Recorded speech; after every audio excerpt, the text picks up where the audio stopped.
திருச்சபை இன்றைக்கு மூவொரு கடவுளுடைய விழாவை கொண்டாடுகிறது. தந்தை, மகன், தூய ஆவியார் என்று மூன்று ஆட்கள், ஆனால் ஒரே கடவுள் என்ற மறைபொருள் உண்மையை விழாவாக கொண்டாடுகிறது. சின்ன குறிப்பிடத்திலே படித்ததை மீண்டும் ஞாபகப்படுத்த விரும்புகிறேன். அப்பொழுது திருமறை சுவடியில் இருக்கிறது. தந்தை கடவுளா? ஆம். மகன் கடவுளா? ஆம். தூய ஆவியானவர் கடவுளா? ஆம். மூவரும் மூன்று கடவுளா? ஒரே கடவுளா? ஒரே கடவுள், ஒரே இறைவன். எப்படி ஒரே இறைவன்? ஒரே ஞானம், ஒரே வல்லமை, ஒரே புத்தி, ஒரே தெய்வ சுவாபம் இருப்பதனால் மூவரும் ஒரே கடவுள்.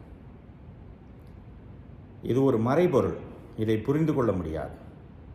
கொஞ்சம் புரியும். எப்பொழுது முழுவதுமாக புரிந்து கொள்வோம்? இறைவனை நேருக்கு நேர் பார்க்குற பொழுதுதான். அதுவரை இது மறைபொருள் தான். இந்த மறைபொருளை ஏற்றுக்கொண்டு இறைவனை ஆராதிப்பது நம்முடைய கடமை. பல்வேறு இறையியலார்கள் இதை விளக்கி சொல்வதற்கு முயற்சி செய்திருக்கிறார்கள்.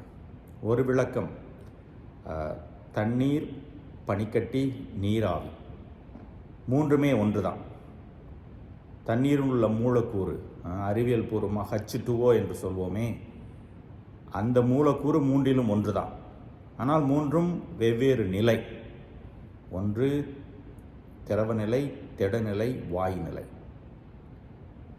புனித அகஸ்தினார் மூவொரு கடவுளை பற்றி சொல்கிற பொழுது இப்படி சொல்கிறார்.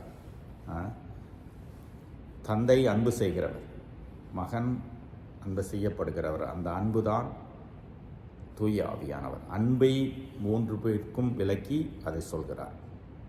இதே அகஸ்தினார் இந்த மூவொரு கடவுளை பற்றி புரிந்து கொள்ள முடியாமல் கடற்கரையிலே நடந்து கொண்டிருந்த பொழுது ஒரு சிறுவன் கடல் தண்ணியை கையிலே அள்ளி கொண்டு வந்து ஒரு குழியிலே ஊட்டி கொண்டிருந்ததாகவும் புனித அகஸ்தினார் கேட்கிறார், என்ன செய்கிற?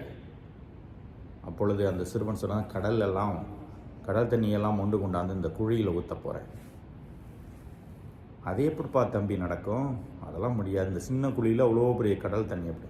அதே போல தான் நீ குழம்பி இருக்கிற இந்த மூவொரு இறைவனுடைய மறைபொருள் அப்படி தான், உன்னால் புரிந்து கொள்ள முடியாது என்று சொல்லி அந்த சிறுவனாக வந்த வானதூதர் மறைந்து விட்டதாக அவருடைய வரலாறுகளை வாசிக்கிறோம். எனவே இந்த இயேசு வழியாக தான் இது முழுவதுமாக வெளிப்படுத்தப்பட்டது. இயேசு தன்னுடைய போதனையிலே, தன்னுடைய வாழ்க்கை முறையிலே பல்வேறு விதத்திலே இதை வெளிப்படுத்தினார். தந்தையினுடைய குரலொளி தூய ஆவியான ஒரு புறாவை போல இறங்கி வந்தது. தான், மகன், தங்களுக்குள்ள உறவு, இதையெல்லாம் இயேசு நிறைய முறை பேசுகிறார். அவர் திருமுழுக்கு பெற்ற பொழுது தபோர் மலையிலே அவர் நமக்கு துணையாளரை அனுப்புவார் என்று தூய ஆவியானவர் பற்றி பேசும் பொழுது, தான் தந்தையின் விருப்பத்தை நிறைவேற்ற வந்தேன் என்று சொன்ன பொழுது, இப்படி தந்தை, மகன், தூய ஆவியாரை பற்றி இயேசு வெளிப்படுத்தி இருக்கிறார். எனவே இயேசு நம்முடைய இறைவன், நம்முடைய வழிகாட்டி என்று நாம் ஏற்றுக்கொள்கிற பொழுது இந்த உண்மையும் ஏற்றுக்கொண்டு இறைவனை ஆராதிப்போம். ஒரு நாள் நீங்களும் நானும் அந்த இறைவனை பார்க்கிற பொழுது இதனுடைய பலன் தெரியும், புரியும். அதுவரை இறைவா, தந்தை இறைவா போற்றி, மகன் இயேசுவை போற்றி, தூய ஆவியானவரை போற்றி என்று ஆராதிப்போம், வழிபடுவோம். இறைவன் என்றென்றும் வாழ்த்து பெறுவாராக.